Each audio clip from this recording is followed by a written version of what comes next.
Okay, so now the show officially starts. Let's start it now. Okay, this is live, people. So now you know that if all the mess ups are here, it's live. This is live, and yeah, so we'll see this.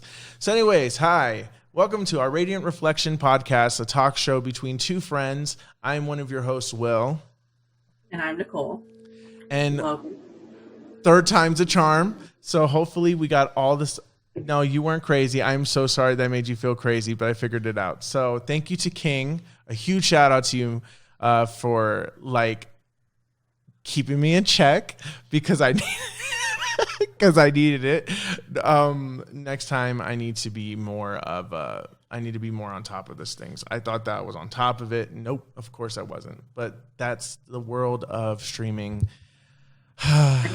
Are you streaming it to Twitch or are you seeing comments somewhere? Because I don't see any comments on my end. This is on Twitch, on my page on Twitch. Oh, okay. So I will go to that. So then. yeah. Because on I'm Facebook, not seeing anything on Facebook, and I'm kind of like, no, wait, I'm out of the loop. No, nobody's gonna like. Chances are we're probably gonna get like maybe if anything one viewer on Facebook, and they probably won't talk. But yeah. Anyways, so we were having a great episode. The first time around, but I muted it and I didn't unmute it. And then on the second go around, it had an echo. And then I don't know what's going on. But now but does everything sound good now, King? Before we go really deep into this topic, I just want to make sure that you can hear me and that you can hear Nicole. Stupid. Will, stupid. Why you stupid? See, we're going to get into the topic of mental health eventually. Okay, so he hears us fine. We are good. Oh, I can see comments now. I'm so happy. She can see comments now. She's so happy. I see comments. I'm so happy now. So you are our first official viewer, by the way. So you can say that on this new project that we're working on that you were the first official viewer. And we are going to establish that right now. So if this gets big or whatever, you were the first viewer. You were the start of it all, and you are awesome. And thank you so much. The original OG. The original OG. Yes. So that means that you, sir, are very awesome, and we love you, and thank you so much. Hey. Ooh, I love your Corbin so cool because every time I do like live, like I never have anybody like comment. I just see like people pop up like so and so is viewing, say hello, and I'm like hey, and then they pop out and they're like not watching. Yeah, because anymore. people don't like to be called out if they're lurking. That's the thing. So you're not supposed to lurk. You're not supposed to call out lurkers. I learned that the hard way when I started streaming. So here's the thing. So let's officially, now that we got everything situated, now we can officially get started. We can actually talk about the topics at hand. I'm finishing up my cup of coffee, and I'm going to be fully juiced up and ready to go. Oh, okay, good. So now, maybe in a way, it was good that we messed up the first episode. Yeah, because now I'm way more comfortable. Like now I'm like hunched over my chair, but I'm comfortable. Oh God, that's so embarrassing. It looked like you were picking your nose. Like, oh, I wasn't though. I wasn't. Thinking face, right? Yeah, thinking face. So, yeah, that's my thinking face. No, but so let's talk about the first thing. So, I guess a little bit about ourselves. Like, we'll talk about a little bit about ourselves. So, do you want to go first on that? Like, just kind of explain who you are and I is who I is. I is who I is, and that's all it is to it. But my name is Nicole. I have another podcast on the side called Sunflower Days & Co., which is part of another project. It's basically just personal development, talking to people, helping people work through anxiety, depression, whatever may be going on. I've done it for like the last year. It's okay. Yeah. I'm a stay-at-home mom. I guess I'm more of a homemaker now since my kid's in school. So, because I'm more of like making the house homey and making sure things are taken care of, bill management, all those things. She's an interior designer, y'all. I'm the household manager. Oh, that's a good term for it. You're a household manager. Yeah, that's a good one. I'm writing that down. Household manager. Yeah.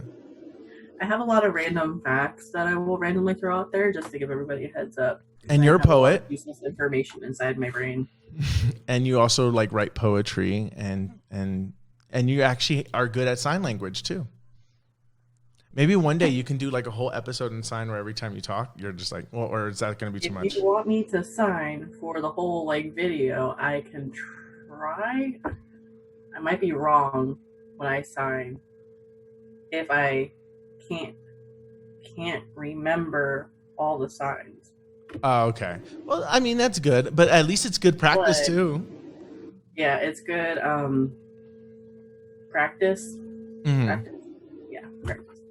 Oh my God. I don't know how you can remember all that. I just can't. It'll get better. Yeah. That's good. That's a good way. Yeah. But in the past, I was told that you're not supposed to sign and talk at the same time. Really? It's like considered like rude or something. Yeah, but what about for a situation like this? Would that still be considered rude? I figured like if you're like talking to a person, well, it's like it's rude like if you're signing like a song because they're not meant to look at your mouth moving.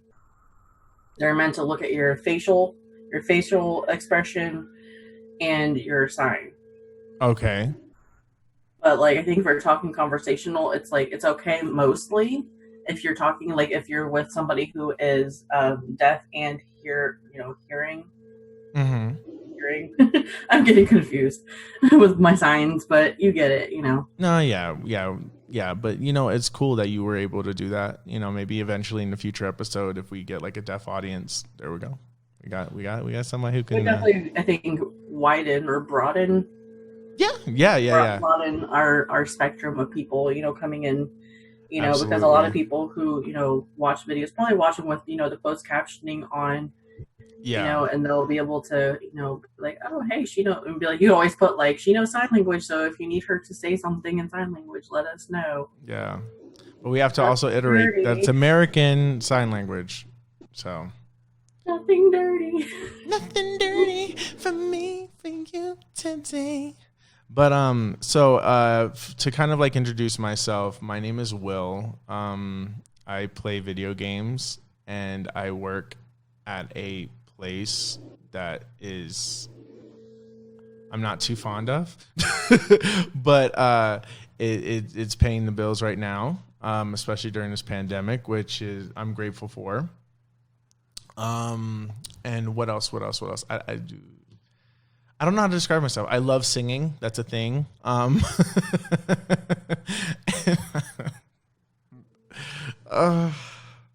And apparently I have a tendency of embarrassing myself. That's another thing too. So, practice makes perfect. You never do anything without having to redo it a few times. Yeah.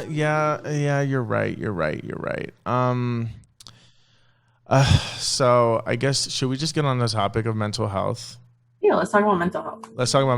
All right. So mental health, a very, very dark topic for the very first episode because of just how many people go through it, how many people suffer it. There's different types of forms. Was once very taboo. Now is very open discussion. There are shows about it, and a lot of shows portray it incorrectly, in my personal opinion, but still entertaining watches, by the way. So yeah. So just before we get started on the topic of mental health, just know that the trigger warning is in effect, because we know that certain conversations can trigger emotions, trigger feelings, and this could eventually get you to think dark thoughts and whatnot, and we don't want that. So if you feel uncomfortable talking about mental health or anything that deals with suicide or anything like that, that it's probably best that you don't watch this episode, because that's what we're going to be talking about. And I'm so sorry. And also, if anybody ever needs somebody to reach out to or talk to, me and Will are always here for anybody. I'm also on Twitch. My name is Sunflower Days and Co. Same as like my podcast and my Instagram and everything. You can reach out to me on any of those platforms. You can even send me voice messages on Anchor if you listen to podcasts on there. I will get back to you as soon as I can, and normally it's pretty quick. Yeah, and honestly, I mean, Discord is probably the best way to reach me. If somebody's like calling me out by name, I'm always going to check my Discord. So if you put like at the Will of Games, then you should be able to get a hold of me as well. You're going to have to teach me about Discord because I hear so much about it, but I'm just like not with it. Girl, Discord is amazing if you know how to use it. Me, I don't know how to use it, so therefore that's the problem. So let's get started with the topic of mental health now that we got that out of the way. So let's get started. So me personally, I deal with anxiety and depression. Do you have anything like mental illness that you want the audience to be aware of? I deal with a lot of social anxiety, a lot of back and forth between I really, really want to be around people, but I can't stand being around people at the same time sometimes, to be completely honest, because if it's a Saturday or a Sunday and it's like, we got to go to Walmart, I'm like, no, we don't. No. No, we don't. You don't want to do that. You don't want to put me in that situation right now because I'll get shopping cart rage and it's not good. So I guess we should talk about anxiety since we both have anxiety. So let's start with anxiety first, and then we'll go like really deep into depression at some point. But so we both have the anxiety, the depression, and it is October is Suicide Awareness Month. We're getting ready to transition into that, and that's a topic I will be talking about on my podcast as well. I have not recorded a whole lot on there lately. I've taken some time off and away because of transitioning from my kid getting into school and everything. It's been very busy, go. I just can't keep up with a lot of stuff right now. And that's on me for not being consistent. So I own my shit. There you go. Inconsistency. No, I'm sorry. Anxiety. Anxiety. Begin with anxiety. Well, okay, so like... I know where you begin. It all starts with the feeling of not being enough. In any shape or form. Yes.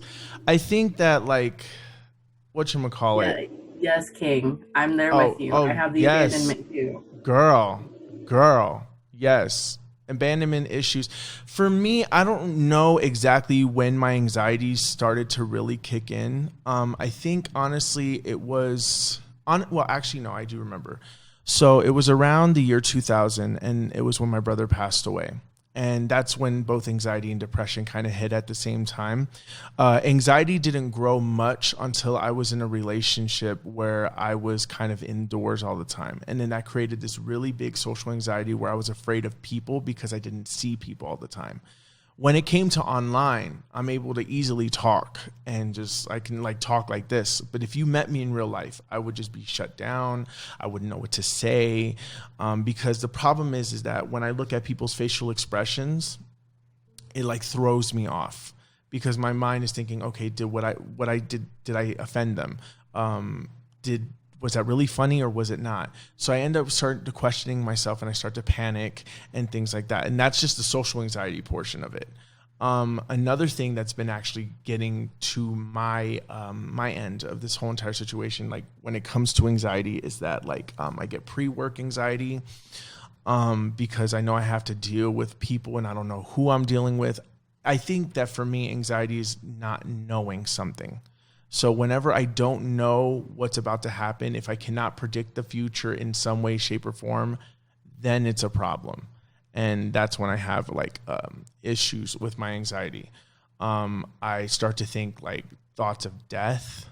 I start to think thoughts of just like I'm better off dead. Like I would rather die than having to face my fear. It's the constant fear, panic. I get not heart palpitations. I'm sorry. I get like really like my heart starts to hurt really badly.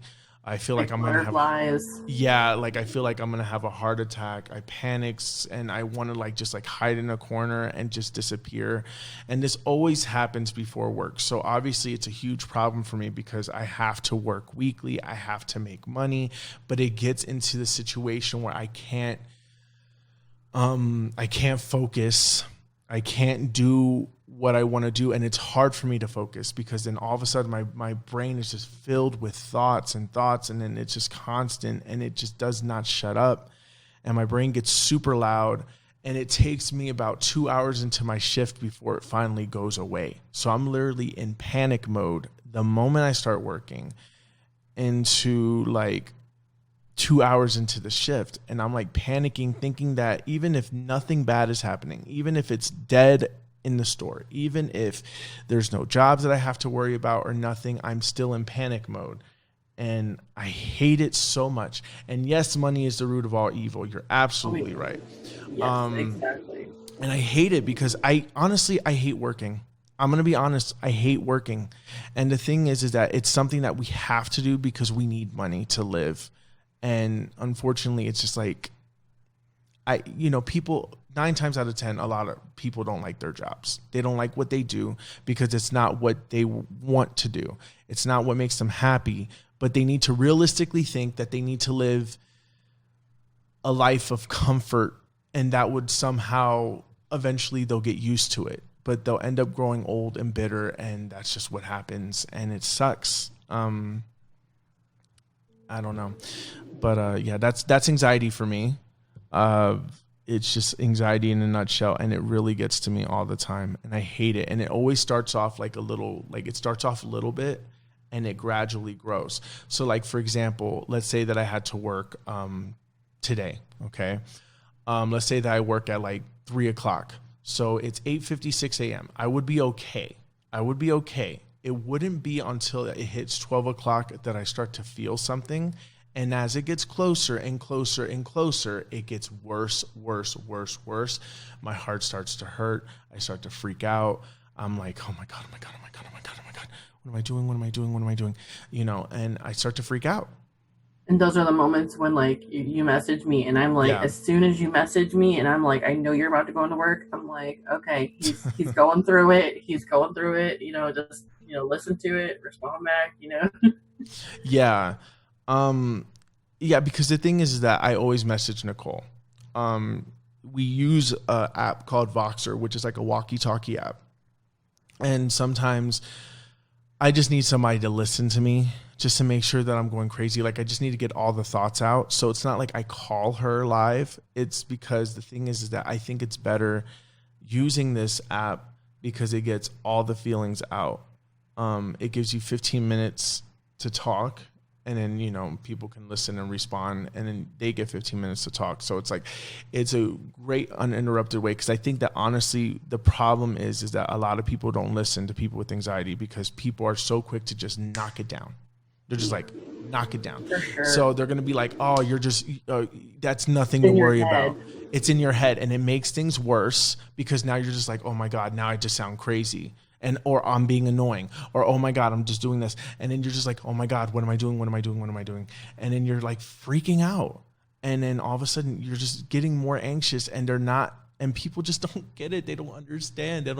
Like, instead of just being like, look, let me hear you out. Just go ahead, say what you need to say. And just get it all out there. Like, if you feel like you're being abandoned, if you feel like, if you're scared, like, go ahead, just say it. We need to listen more as opposed to talking more. And I don't know. I don't talk very much to people. Like, I don't. One thing too is like the best thing that anybody can do for somebody with anxiety or even depression is have patience with them. Yes. It's the best thing for dealing with somebody who is all over the place and overwhelmed. Just be very, very patient, very, very, calm as you can. It's hard for those who kind of take on everybody else's energy. I'm so sorry. I do that to you. Well, no, I do that with everyone though. I just take on everybody else's like energy, and that's just how I am But I will always say that I feel like because I really believe in like my Native American roots and a lot of that, that's where Uh-huh. that kind of like comes from, being just so connected with everything. Yeah. Even when I'm not like on social media, I can still like be like, hey, I feel like something's off with you. What's going on? Yes. Yes. I mean, 'cause how many times like have I done that with you? Oh, to be honest, you're the only person that responds to that. Like if I post up something, if because I have a tendency of what my friends like to call I write Salvation Army posts is what they call it. And because I write very long and sometimes very dark things, and it's just me being honest and being open about my feelings. A lot of the times it's anxiety, and it's a way that I kind of just like let go of anything that's internal inside of me. And it's just the only way I could do it. Also, sometimes it's honestly a cry for help if I'm being dead serious. It's like I just need to talk to somebody. And the thing is that here's the thing. When it comes to anxiety, or when it comes to depression or anxiety or whatever, the last thing somebody's going to do, like, cause everybody says to me, like, go ahead, Will, like if you're feeling depressed or if you're feeling, if you're feeling anxious or whatever, like don't hesitate to reach out to me. I will never reach out to you. I'm going to tell you this right now. I literally, like, when you message me on Voxer and, like, you're freaking out, I'm like, no, I'm calling you. Because I'm not dealing with you having a meltdown at work or, freaking out and quitting your job or something. Because I've known people who have done that. Yeah, and the thing is that I'm not going to be the one to call somebody. Like, it's cool that you're putting that door out there, but a person with depression will never call you. The thing is that what we want is that we just wish that somebody could read our minds and just know that we're feeling what we're feeling and that we're not crazy. And honestly, that's like what would like take somebody aback. But nobody can read nobody's mind. As far as we know, there's nobody out there that can read minds. And if that's the case, then we're never going to have that feeling. So we're going to silently suffer because we feel like we're being annoying. And unfortunately, and I'm going to be honest, this is just the hard truth. If you were to say something, like, it's like nobody listens anyway. Like, I fight through my depression all the time, and I make it known that I'm depressed. I make it known that I have issues. I make it known that I'm feeling a certain type of way. I completely make it known. And the thing is that people are not listening, and I understand why, because people are too busy in their own stuff, doing their own thing, or they figure that somebody else is just going to take care of it. Or if I really need help, I'm going to reach out to them. The problem is that there have been plenty of people who commit suicide who literally show every sign in the book, and people get so surprised when it's done. But then after that, like secretly in their heads, I know that they know and that they knew it was coming. Myself in the butt every time I think about my friend who committed suicide, because there are erratic behaviors. There are, anomalies of things that she would never do. Things she was really passionate about that she was giving up. And things she was doing, not even worried about things she was worried about before. Yes. Like spending money frivolously, selling things that, she loved to do, like she did cloth diapers, and she sold her cloth diapers. That's where I got my cloth diapers from. And she just like started getting rid of stuff, and she's like, I'm gonna sell all my stuff. I'm going to get a little camper. I'm gonna live in that somewhere, alone by myself. Da da da da. The one thing I want to do before I leave this earth is I want to travel, out of the United States. Yeah. And that was one of the last things she did. So it's hard because there's a lot of red flags, but it's really hard when it's like, whoa, they're gone. There were red flags. where was I and what was I doing? Oh yeah, I was too far deep in my own stuff, you know, dealing with a lot of, in the same headspace she was, basically, Yes. because I felt alone. Like I had no one to talk to. Like I just, I was in a bubble where like I wanted friends, but like I didn't trust anybody, here. Yes. Because I uprooted my life 6 years ago to move from Florida to Mississippi. Yeah. So my life went from having this small little circle of really close knit friends to me moving away and not having anybody as a support system really here.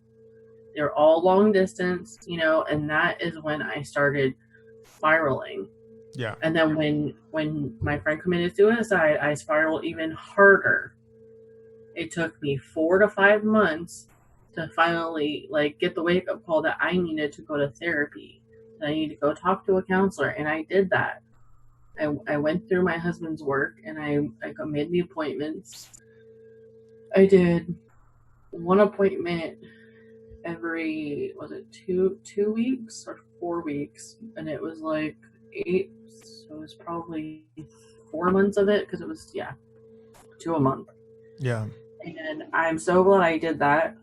It really opened my eyes to a lot of things that we had going on, and really helped me have that third party person to talk to, because when you have friends, or you have that small knit group of friends that you can talk to, it makes a lifetime of difference. It makes such a big difference because you get things off your chest. Yeah. We're always like, I'm sorry, I'm venting, but I'm like, you're fine, because if you're venting, that means you're not going out and losing your mind on somebody. See, but the thing is that like there's a few different things.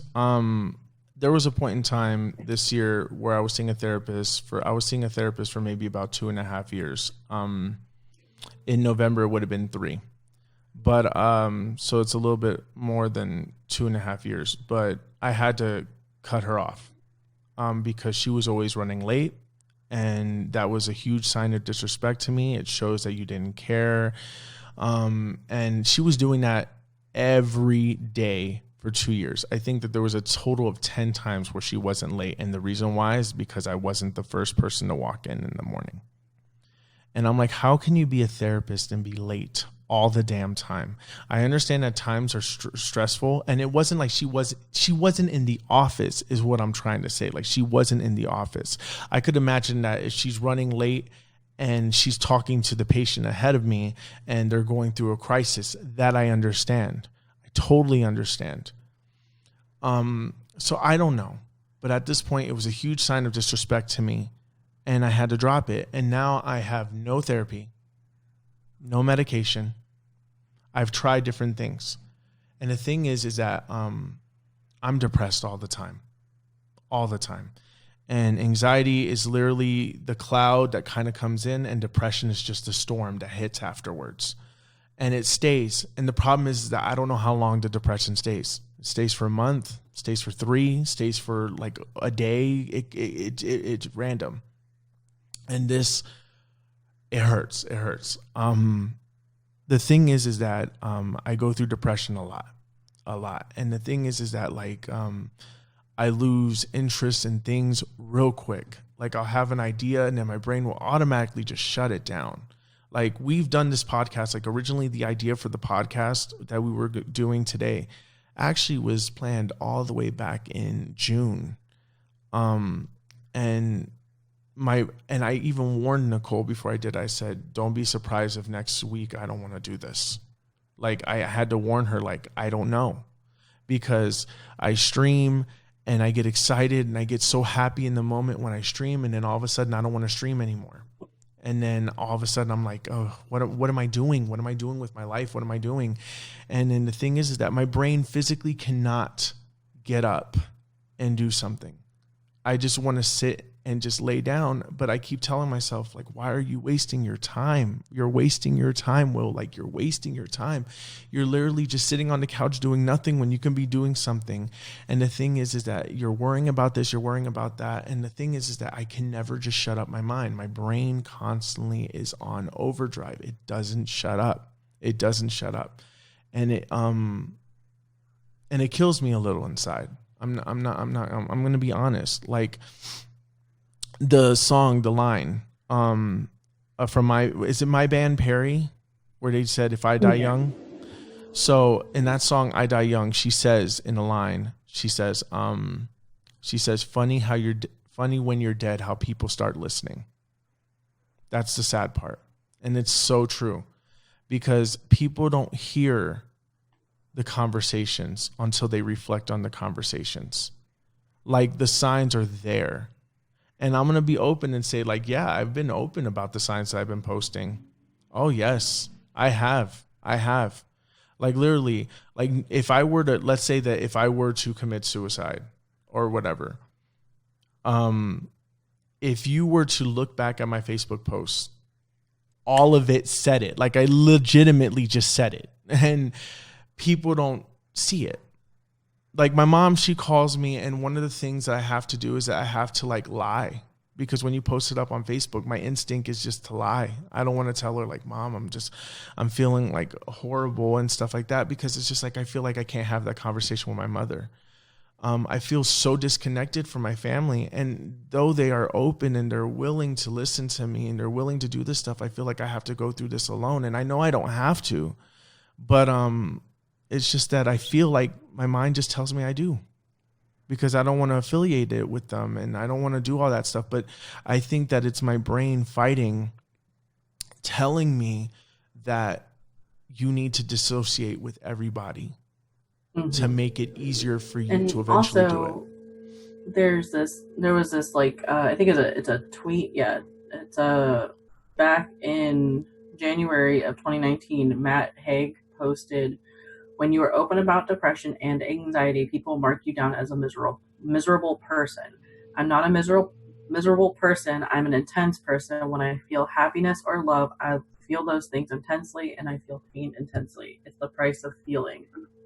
Exactly. And a lot of times, and I know that a lot of people are joking when they say this to me, but like, sometimes when I get happy or when I get excited, I really do feel it. I really do. Oh my God. I'm trying not to cry, but I really feel happy and I really feel sad. Sometimes we feel those things all at the same time. But a lot of people kind of just like invalidate my happiness. They're like saying, why are you acting that way? Why are you being like so intense? Because I have a tendency of being very intense with my happiness. And I'm sorry. But yeah. And it's just like, I'm like, so then I get, when people say that, even though I know that they're joking, when people say that, it makes me like kind of look, it kind of makes me like get that anxiety out, because I have to be self-conscious. Like, okay, now I have to be careful with how I'm acting, because obviously, I'm being annoying or I'm being too much. And so in a way, this is why I like doing streaming, because it feels like when I am happy and I stream, like I can feel that intensity and nobody's going to tell me to shut up, because people can just leave, and this is why I feel more comfortable talking to a camera.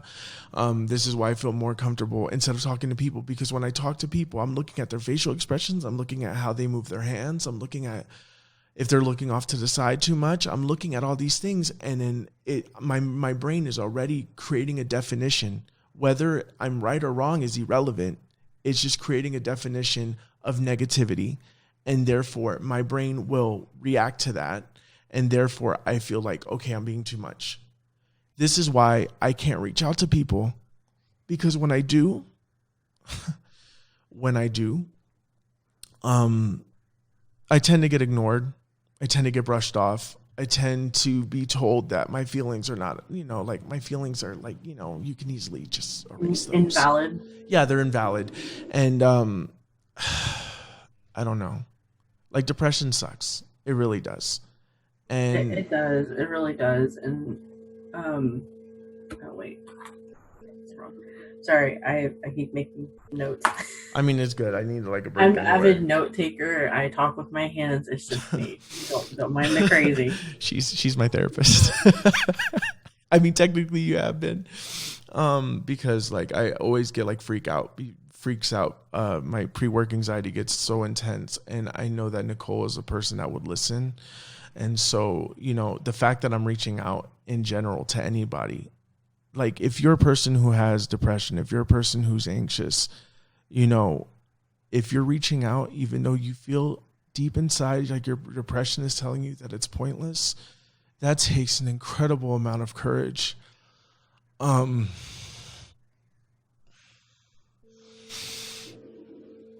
sorry. You're okay. You're around good people right now. People who support you. That's what you need. I know. I was not expecting to do this on camera. Like when we did it the first time, I'm like, oh yeah, that's perfect. But it's like, now I'm really feeling.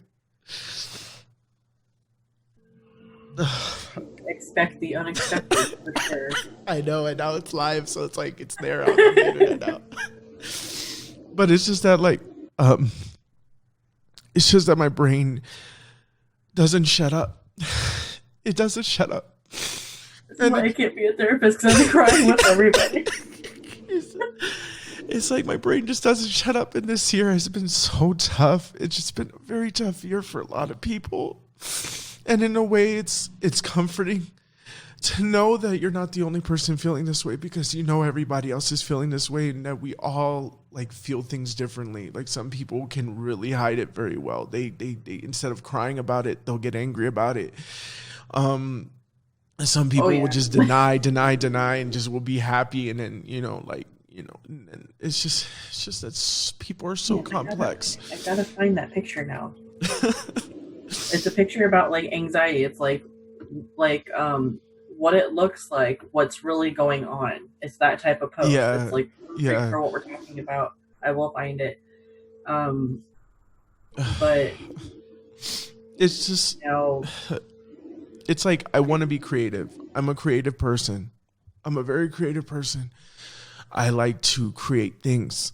And sometimes I use my writing as a form of creativity, but also as a form of a cry of help. Like the other day, which I prevented myself, I might as well just read it to you now.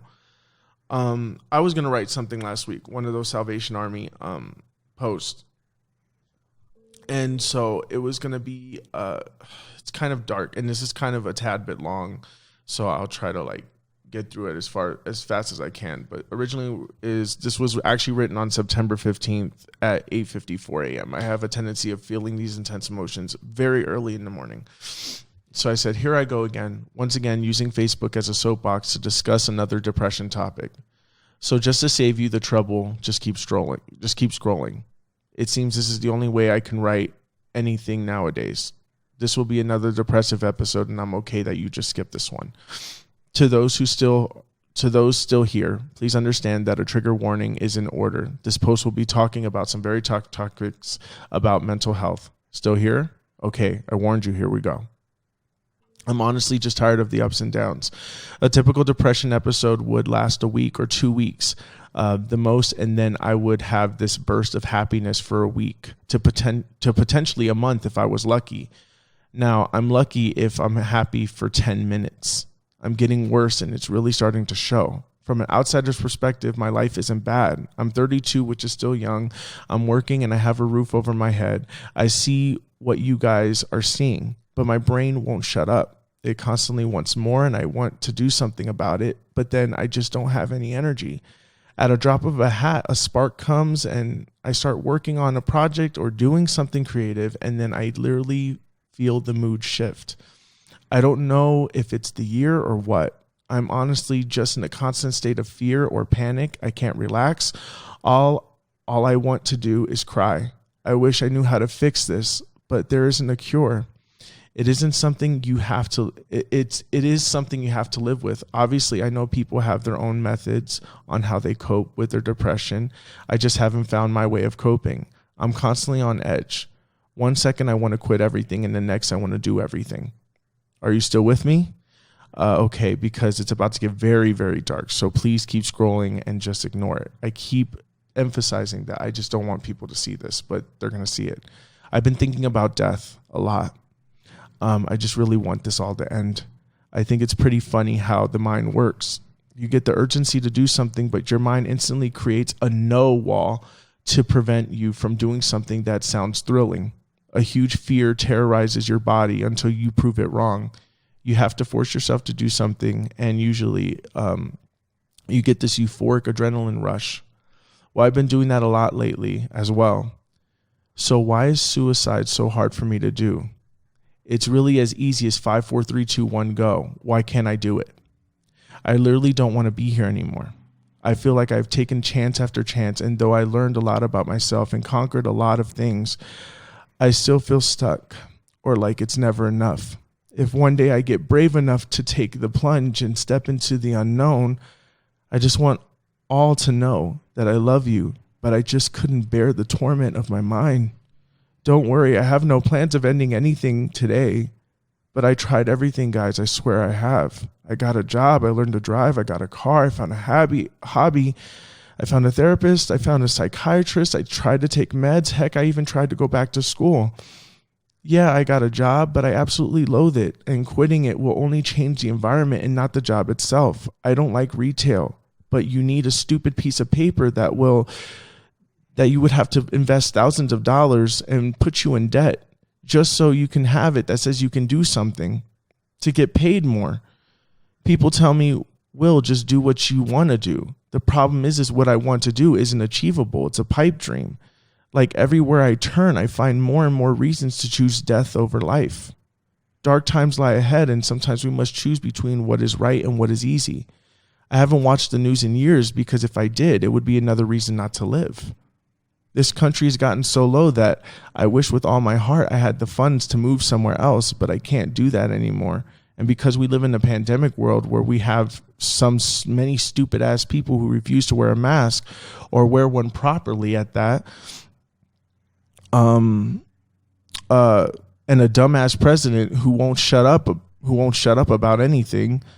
Sometimes I just wish I got the Rona and it kills me. But getting it puts others at risk, and I can't have that happen. Even though I don't watch the news, I still see something that just makes me want to bang my head on a wall. Racism is still a thing after 400 years. Really? Why? I don't understand why. Like, why are we literally the joke of the world right now? I want to die. I think about it a lot. And in a lot of ways, I have more reasons to die than to live. The hope died. The faith is gone.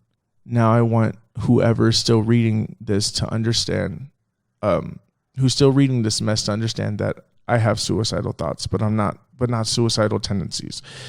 I don't have the urge to down a bottle of pills or the urge to slit my wrists. I'm just saying if death was knocking on my door, I'd open it, let it in, and offer it a beverage. Where there I go, again, making a huge fool of myself, putting something out that I would have to explain away and pretend I didn't write. I think it's best that if we speak in person, to just look at this as you saw someone who else wrote it. Maybe this is just a phase I'm going through, and I will pass eventually. I just want my brain to stop talking. This is who I am, a nobody, a nothing who appears as a somebody because you see a body.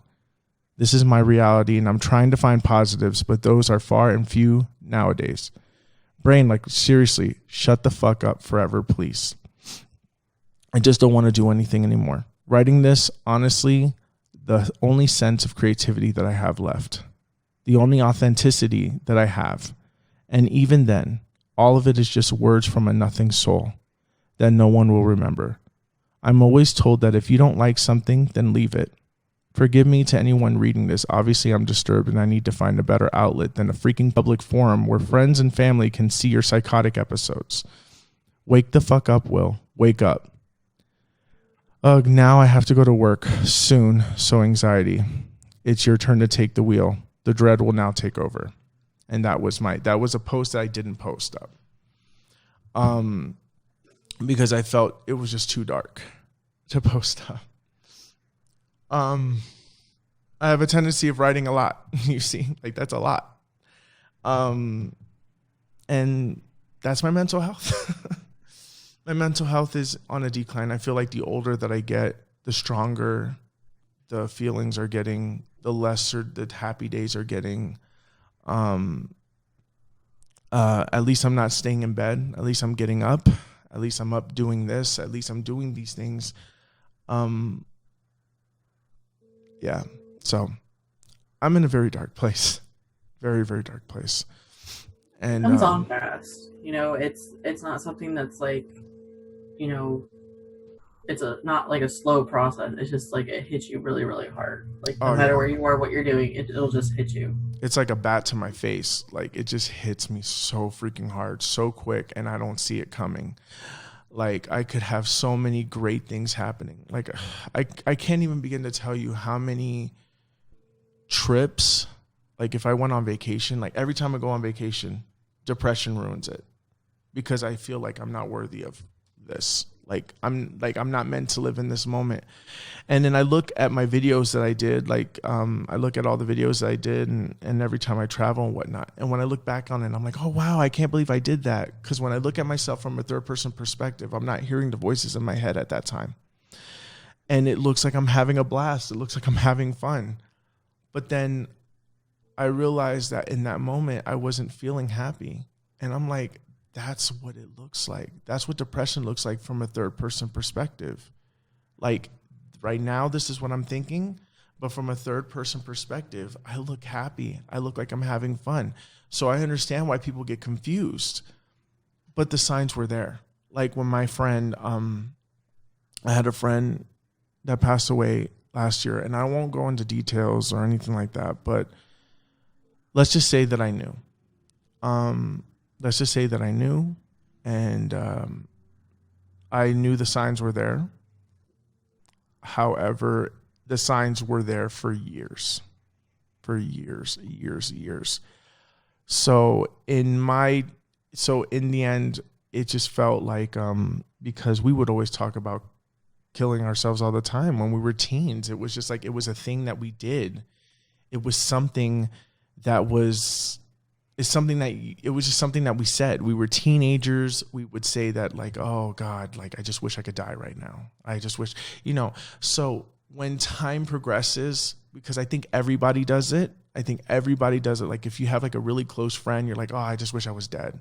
And then you have a friend that's the same age and they most likely would say the same thing, or you'll try to talk each other out of that or whatever. It's just like, for us, that was our relationship as friends, that we would say all these things. And it would gradually get worse, but we just didn't see anything bad about it. Eventually, I kind of woke up from that, realized what I was doing, realized that what I was saying was wrong. And I'm like, yo, Will, stop, wake up. And then, it's crazy because you don't realize what's healthy versus unhealthy thoughts sometimes. Yeah. When my friend committed suicide 3 years ago, I thought that, the thoughts I was having were completely normal. Yeah. It was just like, I would think about like, well, what would happen if I just drove off this bridge? What would happen to my family? Would anybody really miss me? It was those kinds of thoughts. Not like I would ever act upon those things, but they're still like ideation. There's a fine line between ideation and, tendencies. There's all these crazy lines between everything, and people with high functioning anxiety like myself, because it's very high functioning. It's like I could go out and I can now it's high functioning. Like back then it was not, but now that it's very very high functioning anxiety. Yeah. It's very intense. Like sometimes with the thoughts. And it will be just a normal day. I'm out doing my things. And before I know it, it's like, whoa, brain, where did that thought come from? That has nothing to do with what I'm doing right now. That's not okay for you to be thinking that way. And actually, I'm looking for something to read to you. Okay. What it's like having high functioning anxiety. and this is from Anxious Moms on Instagram. It says, how I look on the outside, outgoing. How I feel on the inside, overthinking. Well, it says how I look on the outside is outgoing, punctual, driven, detail-oriented, helpful, loyal, calm, organized, and friendly. How I feel on the inside is overthinking, catastrophic thinking, seeks reassurance, perfectionist, negative self-talk, repetitive habits, can't sleep, second-guessing, people-pleasing. Yep. That's me to a T too. That's me to a T. I found this. I thought it would be kind of like helpful. It's like instead of either this or that, try yes and blank. So it's like I can be healing and still experience joy. Yeah. I can be assertive and still be strong. I can be spiritual and still be human. Mm-hmm. I can be supportive and still need support. I can be upset and still be lovable. I can be quiet and still have a voice. I can be kind and still say no. Yes. Felt like that was really important. I feel like it is very important because one of the things I do is that because I am a people pleaser for no reason. I have no reason to be a people pleaser, but I think that that's just like the performer in me. You know, like if you sing or if you do something creative, you kind of have to rely on pleasing the people.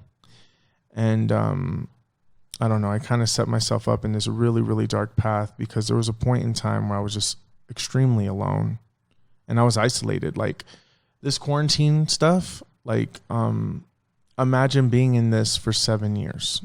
Like, you know, like, cause you know, my last relationship. Now the person that I was with wasn't a terrible person. They were an amazing person, but, it's just that at the same time, it put me in a position where I wasn't doing anything with my life. And though I was like trying to be creative, I was streaming a lot more. I was doing videos and things like that, but I wasn't getting any recognition. Like, you know, obviously 0 viewers, 0 this, that, no feedback whatsoever. So then I start to question myself, like, am I entertaining? Are people finding what I'm saying to be entertaining? And then most likely, you know, then the views are basically essentially telling me the picture. The non-comments are telling me the picture. And I'm like, I guess I'm not really exciting. If you get if I got a dislike on a video, oh my God. I am so overly critical. And, you know, so it's... wow. I can't believe this whole episode became mental health. Okay, because I'm going to go through 8 uncomfortable truths in a minute with you. Yeah. You know what? Let's get started because I already know the truth. So go ahead. But like I was talking to a friend yesterday about these and they like hit every little nail like on the head. I've been really taking a lot of things. Like I've been reading from the book I'm reading and really learning about myself. I'm 29. I'm at this weird transition age where I'm like going into like real adulthood. I feel like this sounds so silly. Oh my God. I don't want to say the word stupid because I don't like saying something stupid. It just sounds kind of silly the way I said it. But yeah, you know, I'm just really into doing like these acrostic poems and stuff like that where I'm just kind of like just trying to find these big girl words and stuff like that, and just trying to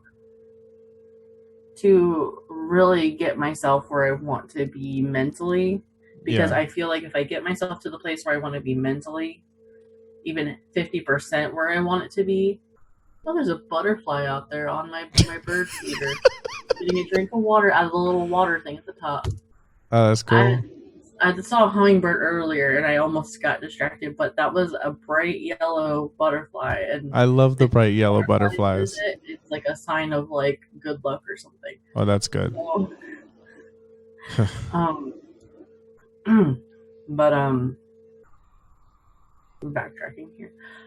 But you know, I've been just trying to just if I get myself 50% where I want to be mentally, then I can start, getting where I want to be physically. Like if I want to like have the confidence to, work out and not feel like awkward about people seeing me work out, because that's what stops me a lot of the times. I don't want, like, don't watch me do something. Like it gets under my skin, and it always has, but I need to work through it to get to the point where I'm completely okay with it, or else I'm going to be stuck in this little bubble forever.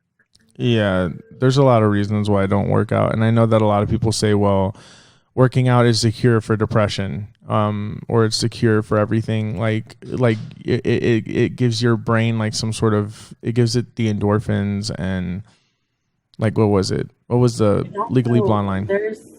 For everything that there's something positive, there is something negative too. Oh yes, of course. Because you can also start working out and it can become addictive, and then you can lose so much weight that you look sick. Like I did. Healthy, or that your body doesn't have room for the organs in it because you have too much muscle mass, or like the thing was that when I lost 100 pounds back in like 2010, and I lost it pretty quickly. And a lot of people were telling me, like my dad, he hadn't seen me in a while. And when he picked me up, after not seeing me, like, cause the last time he saw me, I was fat. And so it was like 6 months that I didn't see my dad.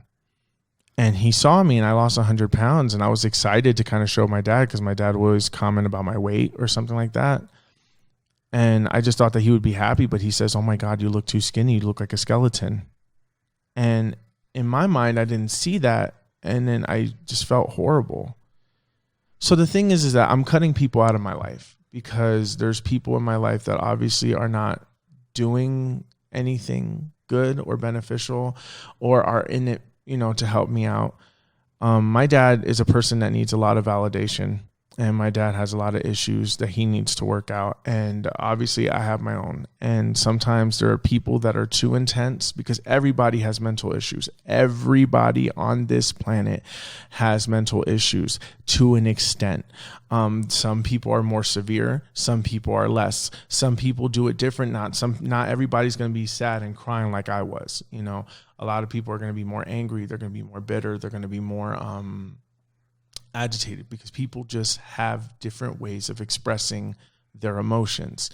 And that's why it's tricky to kind of determine, like, oh, what is this person really going through? Some people go through denial. Some people lie a lot. Some people just, it's a sad world that we live in.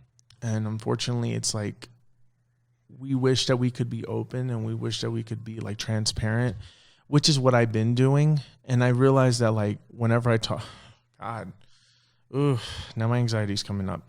But like, I don't know. There was this show. I don't know if you ever saw it, but like, I haven't seen it yet. I don't even remember the name of the show, but Anne Hathaway was in it. Have you ever seen like the clip where she's like in the diner with her friend, and she has bipolar disorder, and she admits it to her? Have you ever seen that scene? So realistic. I swear, like, she deserves an Oscar just for that role, or an Emmy or whatever, because she was sitting there in a cafe and she's saying, I'm bipolar. And she says, I have been since I was 15. And like, it shows her as this outgoing, she's super sexy, all these things. But then there's these moments where she's just like down. And you can see like the anxiety that she gets. Oh my God. I have to send you the clip later. Definitely send it to me. It's I want to see the show, but it's like an Amazon show, an Amazon exclusive show. And like, it shows her like, yeah. Okay. You know when it clicks, because how I react. Yeah. You're like, oh yeah. So it's that one scene where she's sitting in the diner with her friend, and her friend decides to choose to listen to her, and she starts to cry, and she says, how do you feel now that you told me? She said, like an elephant has taken one of its foot off my chest. And then she starts to cry, and I'm just like, oh my God. Like, she's such a good actress. I know that people like hate on her, or I don't know for what reason. I think that she's a beautiful person and she's wonderful. I would love to meet her one day. If I ever had the pleasure to, but I don't know. I know I have, and I'll say it out there. I'm not diagnosed with it, so I don't want to call myself it, but I have borderline personality tendencies. Okay. And these tendencies can range from, it gets triggered by anxiety for sure. And I can go through about 10 different emotions or feelings in less than 5 minutes. Yeah. And it really only will get triggered when, like, I'm high stress, high anxiety, which is why I'm worried about getting a job, because I don't want somebody to think like I'm going to lose my mind on them, because that's not what it is. It's just the out of control feeling. It's if I don't like it when people push me or try to make me angry, because I know that I can be like a light switch. Yeah. Or I can be like a slinky that takes its time getting to the angry place. Strange metaphor, but it actually worked. I mean, no, that's actually a really good thing, because like a slinky goes small, goes big, goes small, and it just goes up and down. And if it's like a slinky, it's like you can be like nice and gentle with it, or you can shake and rattle it. And if you shake and rattle it, it's going to get all knotted up, and it's not going to unravel itself, for a long time. Yeah. Unless you help it. And I don't want to be the slinky that's all knotted up. Okay. I want to be level-headed. I want to be there for people. And it's when I get triggered by the abandonment and stuff where it triggers that. And it's also the out of control feelings. And I'm also very aware, and that's the other thing about borderline personality tendencies, is you're usually hyper aware of yourself and other people, what's going on with them. Yeah. So it makes sense. It really does. It's there. I don't let it be my excuse, and that's why I don't really talk about it, or I don't really go see like a therapist for it or anything like that, because I'm aware that there's something there that is like a ticking time bomb every once in a while, and I've just learned to live with it a little more cohesively every day, and you just kind of buff out like the areas where you don't want to overstep. Yeah. And that's also kind of the area where it sucks my motivation out of me. Yes. When things are out of my control, I have no motivation to fix them. Like what you see in this box right here of me versus all the stuff that's going on around me. This is clean. This is not. Yeah, I know. It's like the same thing with me. Like I have a green screen up, but that's just to protect my like roommates who like come in, and they can come into the kitchen and get whatever they need. But like, like I open, like when the stream is done, I put the green screen down and life happens. And I feel good. I mean, I feel good like today, because I know I don't have to work. I know I don't have to do anything in particular. I can breathe today.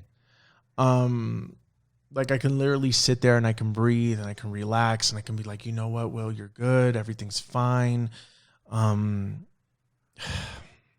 It's a very sad... I'm a very sad person. I'm just a sad person. And it's just, what was I going to say? I'm saying I'm trying to figure life out. Nobody knows the answer to life. Nobody knows why we're here. Nobody knows what the meaning of life is. People can say up and down that they do, and they don't, because they don't. Okay. Like nobody knows. And I don't care what a book told you. But the thing is that regardless, we physically don't know why we're here. People could say it's destiny. People could say, that you were given this wonderful gift and you're supposed to use it. But realistically, there's a lot of people that can sing. There's a lot of people that can draw. There's a lot of people that can take pictures really good. There's a lot of people who can do sign language. There's a lot of people who can do all these things, who can translate, who can do all these things. But there's 8 billion people in the world. And unfortunately, you have to get a certain amount of viewership to do this. And no matter what, you can turn a hobby into a job, and then the struggle becomes real at that point. Because yes, you're doing what you love to do, but at the same time, you have to focus on numbers, or you have to focus on the hustle, because you're not, it's so difficult. And see, Rachel Hollis really highlights that, and that's the book I'm reading, is Girl Stop Apologizing. Yeah. And basically like how to work through all the excuses you make not to do the things you have a dream about doing or whatever. Mm-hmm. And the last thing I remember reading was the excuse that it's been done before. Yeah. And like how to work through that. And it's like, yes, other people may have been doing the same thing you've done before, but there's going to be something that, you're going to find a way that's going to make it better. Yeah. And you just have to have like I said last night, good, better, best, never stop to rest till the good is better and the better best. I wanted to ask. And like the goals. Yeah. I was writing down notes. I don't think I have them in here with me, but I was talking about like goal setting, and it's something I'm going to talk about in my podcast too. So if you listen to my podcast, you'll probably hear me say the same things. You have necessarily a big picture goal, okay? Then you have these little goals underneath it that get you to that goal. Then you have even smaller goals you have to do before you can reach those other goals to get you to the bigger goal. So it's like almost like teaching your body to run a marathon. Yeah. You do baby steps. Yeah. You start off with running for a couple minutes, or you start off walking. Yeah. Babies learn to, roll over. Then they learn to, push themselves up on their hands. Then they work their way into moving their legs, and then they learn to move them together so they can crawl. Yeah. Then they work on pulling themselves up. Then they work on pulling themselves up and standing up. Then they work on like moving their feet to try to take those steps. So like basically it's just like a metaphor for like, don't give up because you are getting to where you want to be. It is going to take you a lot slower to get where you want. Well, yeah, that's like how life is. And that's what Rachel Hollis has talked about, is she didn't just grow her company overnight.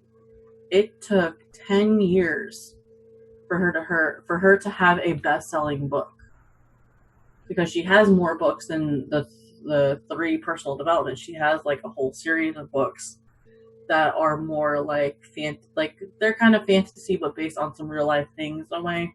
Mm-hmm. And that's really important to realize, is that your life and everyone else's life is not going to align, and that's beautiful. Yeah. Because somebody else is going to be doing the thing that you want to do, but you're going to have that person kind of like as your mentor, whether or not they realize it. They're kind of like your mentor, and you're learning what they're doing, and you're learning ways to make it better. Yeah. Learning, you've done a lot of learning over the last, 10 years, especially, learning about, me, learning about your audience, realizing what works, what doesn't work. I've done a lot of learning in the last year with my podcast. I've done a lot of learning in the last 10 years with my blog, and it's, that it's kind of difficult for me to keep up with that, but it's like you have to keep going at it. Like they say that, like, what was it? Like, what's his face? Who's the guy that like invented like 10,000? Like there was a guy, was it Thomas Edison? I think it was Thomas Edison, that like he had like 50 inventions that worked out of like 10,000 that didn't. And the thing is that they're just saying that like if you keep at it and stuff. And the thing is that people have limits, and not everybody can just see failure constantly. People say that like somebody said to me that you need to welcome failure, especially if you're a musician. You need to welcome failure like crazy. like, because failure is going to be your best friend, because that's what you're going to see a lot. And so you have to look at it as like, oh, you know, this is my best friend, failure. Hi. You know, but like, because people are not going to believe what you do. Yeah. It's as long as you're learning. Yeah. That's the main point of life, is to learn. Learn to do better. Learn to find a better way. To live life in a way that suits you. And I know, unfortunately, money has a lot to do with like living a life that you want to live. Yeah. But I think if people took a step back and they simplified what they wanted to do a little bit, they would see a better way to do it. Oh yeah. That's when we first started doing like the podcast and stuff like that. I was like, I do everything for free. It doesn't cost like any money. I haven't spent any money doing my podcast except for buying a notebook, and I've made the money back that I've made on my notebook. I spent so much money on the stuff that I got, because the problem is that like I get into this, like I get an idea and then I look at videos, and then those videos inspire me. And then when I get inspired by these said videos, then all of a sudden I'm like, okay, I bought this this really cool mic. Like I sound really great in it. Like it sounds like an official podcast mic, because it is. I bought it myself with this podcast machine. And I'm not using it. So I'm trying to find reasons to use it. And then I get depressed because I'm like, okay, now I'm in this situation where I'm struggling to pay rent, or I'm struggling to pay something because I spent my money on this when I could have just saved that money and stuff. The thing is that you got to work what you have, but also be smart with what you got too. Like, if you feel like, if you're realizing like, okay, like for example, let's say that we were getting like 50 viewers a day, or no, 50 viewers per podcast. Let's say that. I would just say that at that point, like after like 10 podcasts and it's been consistent 50 viewers, that may be the time to invest in a microphone, like just another one, and then just be like, okay, all right, so now we got like a microphone, we're good. I'm just trying to stay ahead of the curve. Like I'm playing catch up. I'm like, okay, I have all these things, but like, look, I got a green screen, I got the microphone, I got a camera, I got I got the knowledge to do stuff. But the thing is that everybody else has better ideas, or there's people that are better looking at me, or people who know how to handle it better, people who have better personalities, people who know how to navigate people who are like really like smart on the fly, people who could really like just be like, oh, I can say this, I'm really good at it. But yeah, honestly, I don't know. Like I go on Anchor and like I look at it and I'm like, okay, cool, I have 272 total plays. Amazing. That's great, considering how long I've been doing it, considering that I don't promote it on any kind of social media or anything like that. That's amazing. Like, I don't think yeah. And I have an established audience of 4 people, and that's good, you know. And then you go down to like the money, and it says like $2 and like 38 cents, which isn't bad considering I don't promote it. You know, I don't. Do you get paid really that instantly? All I have on my podcast is one advertisement of me talking about Anchor and how it has like helped me and stuff like that at the very beginning. Yes. So they're supposed to, like with Anchor, they're supposed to send you like if other people want to, you know, do a sponsorship with you and stuff like that. And then you do your recording and you add it to your thing. But I haven't really seen any of those. My idea is, like I kind of told you before, you know, I don't mind putting it out there, because I feel like if I put it out there and I say it, I'm actually going to do it. Versus like if I just make a list of something I'm going to do, it never gets done. Mm-hmm. And, you know, even Rachel Hollis said like she does the same thing, and I'm like, well, I must be doing something right, because I'm actually kind of getting somewhere. Yeah, I'm doing it on my own time. I'm not like hitting the ground and running with it like I could be. Like there's so much more I could be doing. Yeah. But my idea so far is to do more podcast type things, like on Instagram, doing live videos with other people, reaching out to my friends who like do network marketing or who have a hobby that they want to, you know, talk about things, and like educating people on business, you know, and like even me, I want to do like live videos of me gardening, because I can tell you right now, I planted 6 cucumber seeds, and out of those 6, only 2 grew. So that's like us talking about like you can come up with, you know, a million different inventions and things, but only, you know, a few will work type of situation. Yeah.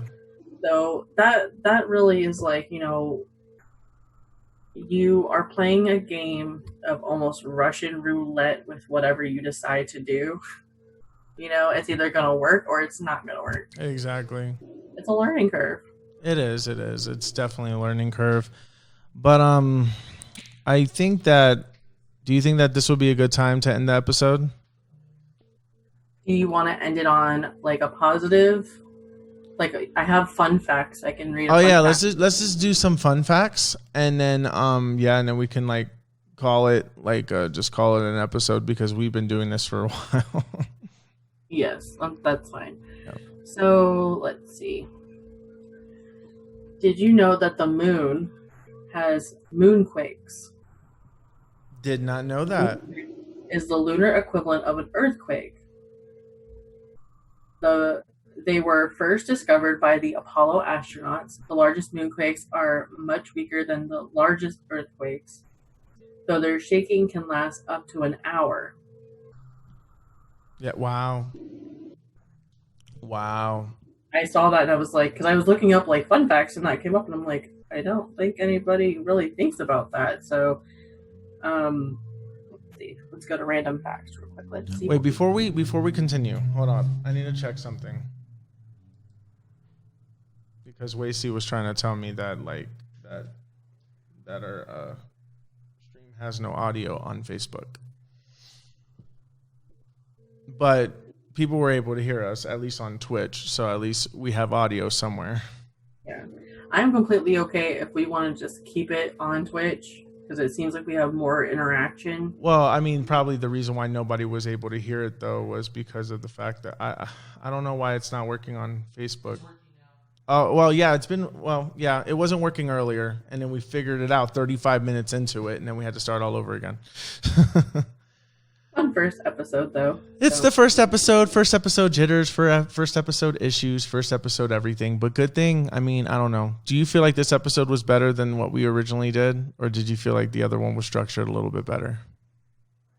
I feel like everything has progressed. Like, it's like baby steps. Everything is getting better. Yeah. That's what we need. You know, just...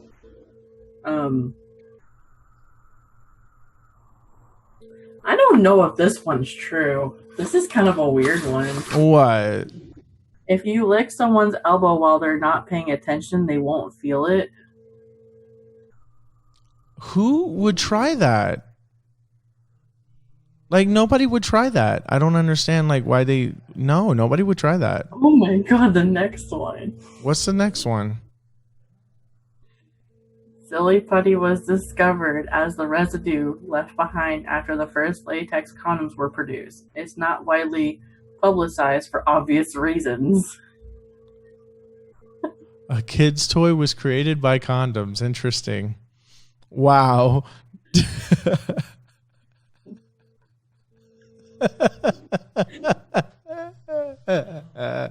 That's Your funny. heartbeat changes with the music you listen to. That's the coolest one yet. Because I believe that one. That's completely. I noticed that one a lot. I think that's accurate because like I always listen because like my heart is always like on a steady heartbeat, so it's just always like this because I like listening to sad songs, because I need to feel.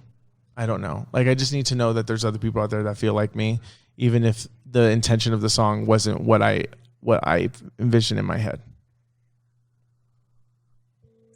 If the amount of water in your body is reduced by just 1%, you'll feel thirsty. That I believe is true. Like look at how chapped my lips are. I haven't had water or anything yet. So yes, it's been reduced because I went to the bathroom. I drank that coffee and I guarantee you the caffeine and the sugar in it is dehydrating me because like all the talking and stuff, and I'm feeling like I need to drink something now. So. Yep. If the tears run out, hope they cry me a river. Here's a horribly incorrect fact of the day. So this is like somebody posted a fact and it was like horribly incorrect, and somebody like saved it and it says, "Did you know dolphins can fly, but they can only do it once in their lifetime?" What? I know. Someone was like, I don't know. That's absolutely strange. I don't know what's people.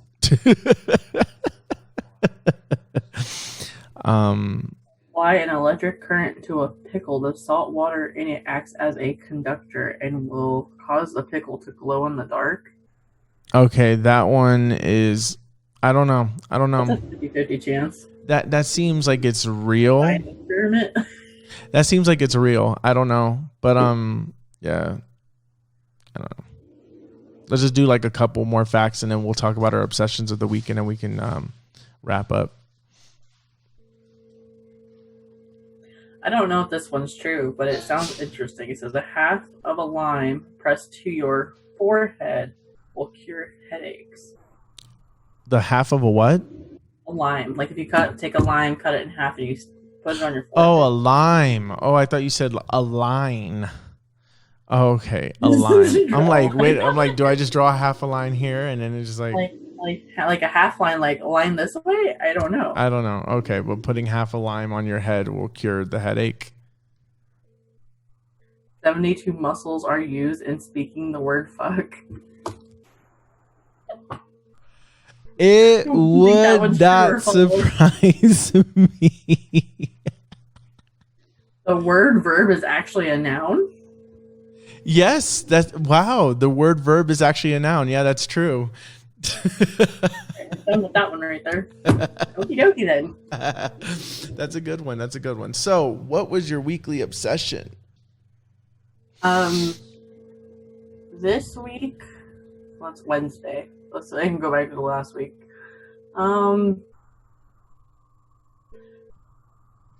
I've been more into eating at home than like eating fast food and stuff because I've been getting like really sick. So I guess I've been like doing a lot more cooking. I haven't done a lot of baking like I wanted to. It's like on my list.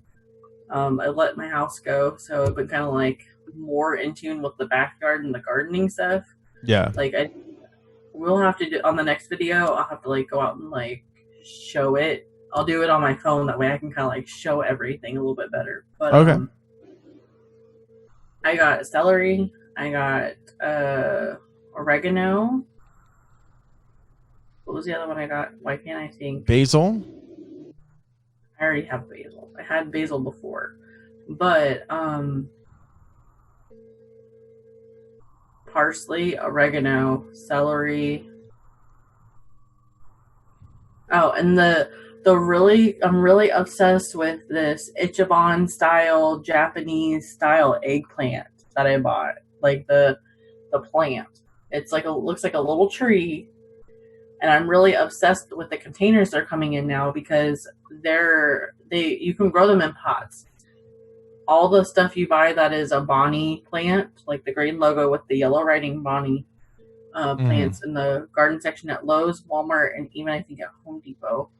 Some of them now, so the plastic containers, they are like what they used to make egg cartons out of, where they're like paper. Yeah. And what you can do is you put a little bit of dirt in the pot, you make the room for it, and you just take the whole container and sit in there after you take the plastic off of it and just cover that up, and it'll just compost into the dirt. Oh, that's cool. So I'm also like severely obsessed with composting, and I do eggshells and any kind of like fruit or vegetable, like little tidbits and leftovers from making stuff. Yeah. So that's the fun thing. There's a science behind it too. One day we'll do like a whole like gardening spiel, and I'll just go through the things I've learned. Oh yeah, she's gonna go through her little gardening. Like, anybody have suggestions on things I should grow? I have quite a bit already that I can't keep up with yet, but I'm getting there. Yeah. For me, my weekly obsession is the PlayStation 5. Oh my gosh, I know. You're so excited for that. Yeah, so I've been doing a lot of research on PlayStation 5. So I got it pre-ordered, and you get it, do you want to do like an unboxing? Well, I Or was planning on streaming. I was planning on streaming the day that it came out, and I was gonna like unbox it and then just kind of like plug it up and then do the first boot and stuff like right on live stream. that would be so cool. I just got a request off that day. You should do that, and then you should have me like on your phone on like a Facebook chat, and like that way I can kind of see you doing it. That'd be kind of cool. Yeah. Yeah, that would definitely be dope. Or like we could do like a dope or nope. That'll be dope or nope. Maybe I could figure out how to do it like where I have like my cell phone camera, and then like that will be a Zoom call like as a third person, so we can like see like it, like okay, like here's this is me unboxing it, and then you see my reaction as well as seeing me opening the box and stuff. So stuff like that. Really I'll figure that out. We'll figure it out. Like we'll play around with it one day when we're not on the podcast. November 12th is the date.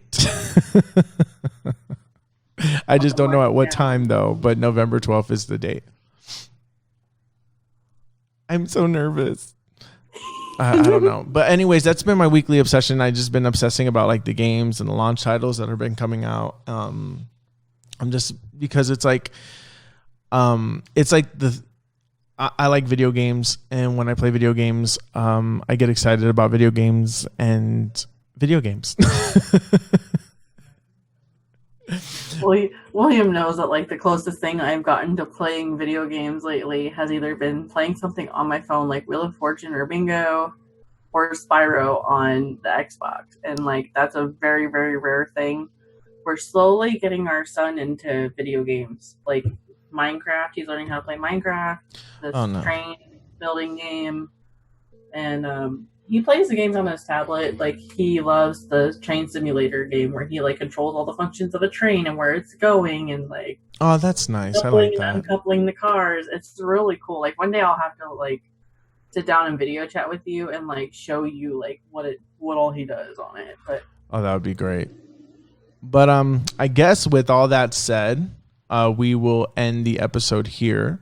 You can catch us every Wednesday at approximately, I don't know, at 7 p.m. Pacific time, 9 p.m.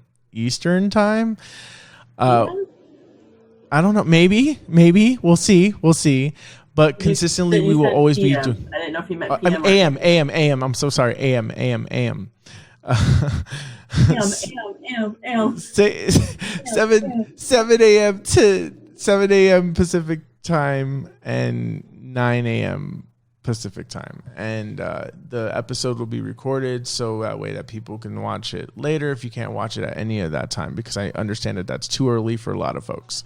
Thank you for everybody who came in, especially King, who came in and was part of the chat for a little bit and told us an audience to kind of like feed off of and stuff, because I was like yeah. I didn't see anything on Facebook, so it's like I didn't see anything on Twitch until I opened it, but I was like, oh, okay, this makes sense.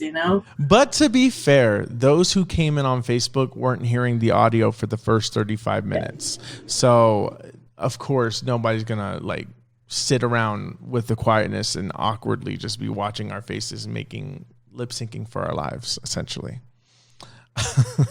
You just see it now, like people making gifs of like what we're really saying, like how. Could you imagine if we were in a bigger situation where like people like watching our show and then somebody just took that and just decided to just make their own audio? I'm like, we just made it easy for them to make fun of us. Just put the presidential debate on there or something. Yeah, like this is what they really said. It's like, oh look, it's Donald Trump versus Hillary Clinton, and then they put Hillary Clinton's word over you and Donald Trump's words over mine. Oh my god. You're like, why did I even say that? Why did I just say that? Like now it's gonna happen. I put it out into the universe, and that's what's gonna happen. Goodness. But so thank you guys so much for watching. Hopefully you guys enjoyed it. We will be doing next week, and hopefully it won't be such a gloomy topic. Maybe you'll be a little bit more happy, more energetic. But given me, we know. And what you've learned about this episode about me, maybe that's not going to happen. It was really great, chatting and everything with everyone and with you. And I feel like in such a good, like, headspace group with this.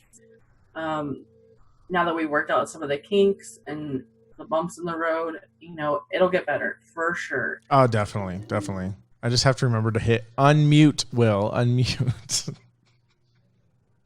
That's the most embarrassing thing in the world. I can't get over it. But I'm going to create you a photo and it's going to have hashtag unmute over your mouth or something like that. You should. We should make, like, that's a meme. Unmute. Yep. Unmute, Will. Unmute. Unmute, Will. Unmute. Your opinion matters. You don't need to mute yourself. Oh, God. What a way. Now that I can look at that as a metaphor, is like, hey, look, this is what mental health is really like. You're speaking your inner monologue, but nobody hears what you're saying. Oh, perfect. Mental hellness is what we're going to call mental hellness. Well, we're going to have like a monthly mental hellness check-in. Okay. Like, that's what we need to do. What is the mental hell that's going on with you? What the mental hell is wrong with you? Oh, that's a good idea. Yeah, I like that. What's it? That's the segment. What the mental hell is wrong with you?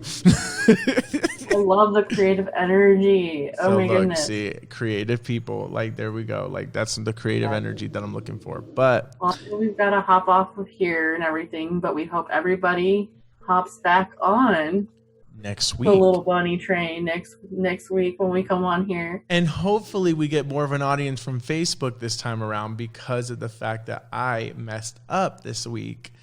And I will share it more too. I've got to get more comfortable with that, and that's part of my process with the social anxiety, and it all will work out. Yep. So anyways, thank you guys so much for watching, and we will see you next week. Bye.